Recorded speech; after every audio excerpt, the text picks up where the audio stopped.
This video will not be long because what the hell was that, Herons?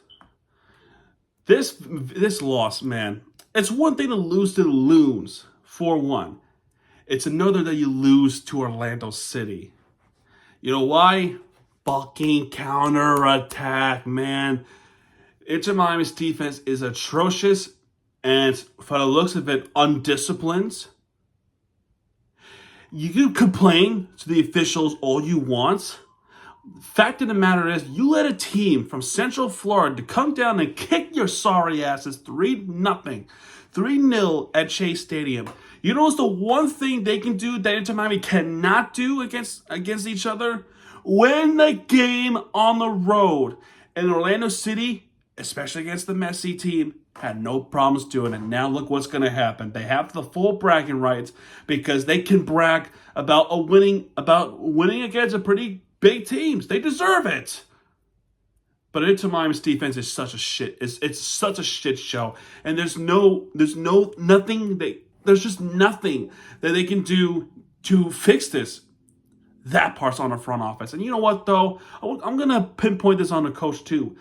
Like, really? A 3-4-3-2? What the fuck was this kind of lineup? Why? Why not have 4-4-2? It's just 4-4-3, whatever the fuck that is. I mean, my God, man, 4 shots on target for the Herons, right? 8 shots on target for the Orlando City SC Lions. Fuck it. If this is America, they would have been called the Orlando Lions. Let's be real. American terms, Orlando Lions. There you go, because that's what it is. They had a lion and a sun around it. It's literally an inspiration, and this is rightfully so because Disney World is there, and let's make a team based from the Lion King. You know what though? Good fucking choice. And it's in Miami, the Miami Herons, the Pink Birds, not the Flamingos, getting eaten alive by the Lions. My God, man, and Messi too, tried everything they possibly can to get the goal in. Either they get blocked or Gillespie saves it. But this game was miserable. The most 1 or 2 goals, maybe 3, all of which came from a counterattack. Like this one right here in the 43rd minute. Luis Morel from an insane counter by Petro Gillespie, their goalkeeper. You let a goalkeeper kicked from 3/4 of the field down, and Morel was super wide open, and he buries it. What are you doing? Stop complaining about a potential back pass, even though there might not be a back pass, or there could be a back pass. Either way, get your head back in the game and get that guy away from Ustari. Because you didn't do either of that. And once again, the defense let the counters just keeps biting into Miami. They keep biting them in the rear end. Stoppage time 1-0, 53rd minute. Another goal. Marco Palasic, forget it. Marco Pasalic, there you go. He gets a goal from the corner kick. Set piece defending too is terrible. 2-0. Because that's how bad our defense is. From the counters perspective and the set piece perspective, this might be the worst defensive team I've seen from Inter Miami in the Messi era. Ever. If this was Tata, you probably would not have seen it. Because Tata would know what to do. And despite people complaining about Tata Martino, about subbing out all that bullshit, at least he can provide us a good team and a team with the formation that makes sense. Javier Mascherano, at this point right now in the month of May, he's not doing that. He is not doing that at all.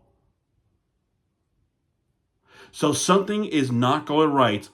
And I think it starts with the coaching, with the formation that he's putting out. And then next you can pinpoint against the defense, whether if it's stopping the counters or set piece defending. because that's another one. And then the team is getting frustrated because it's been a frustrating month of May. But you got to keep your head in the game. Falcone gets a yellow card. By the way, Noah Allen gets a yellow card. Luis Suarez then gets a yellow card. And most of it was against the officials. And then Messi gets a yellow card. They want a foul. They didn't get the foul. And he does a little sarcastic thing. I mean, it's so... at this point right now, right? It is so bad at what's happening with it to Miami. They just don't care no more. Not the players. I think what's happening with... The frustration is starting to begin to boil over so badly that they lose their minds. They're not composed. They're frustrated. They have a right to be frustrated, first off. And number two, they're losing. They're not used to, and none of us are used to losing this much no more. We were used to it in the Diego Alonso era. This was the expansion year. We were definitely used to losing under Phil Neville. I bet people forgot about Phil Neville because that was a piss poor coach who is now coaching Portland right now. Did you know that he had a good start of the season in 2023, right? This is before Messi came in. 2-0 to start, and it had that horrible losing stretch since. He is one of the coaches in Inter Miami history who had not one, not two, possibly even 3 5-game losing streaks in Inter Miami club.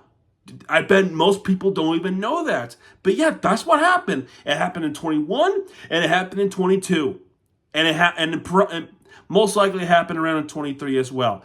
Yes, I remember it. The game against the Red Bulls, that was their last straw because nothing was provided. Then that's why they fired Phil Neville, and that's why they brought in Tata. For this reason alone. And then the rest was history. What the hell is Mascherano got? He has no coaching experience in the seniority level. 87th minute, Enrique he gets a shot off, but it hit the post. It hit the right corner. It hit the post, and it didn't go to the back of the net off the breakaway. I'm surprised that happened. And then in the stoppage time, they will score. It's Theo Hallison guy, 3-0, and that's pretty much it. Just embarrassing, man. Just an absolutely embarrassing loss from Inter Miami against your freaking state rival. And that's what's even worse.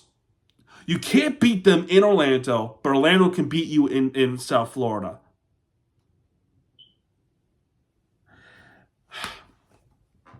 Truly pathetic. It's so pathetic what's going on with Inter Miami right now, and it's sad.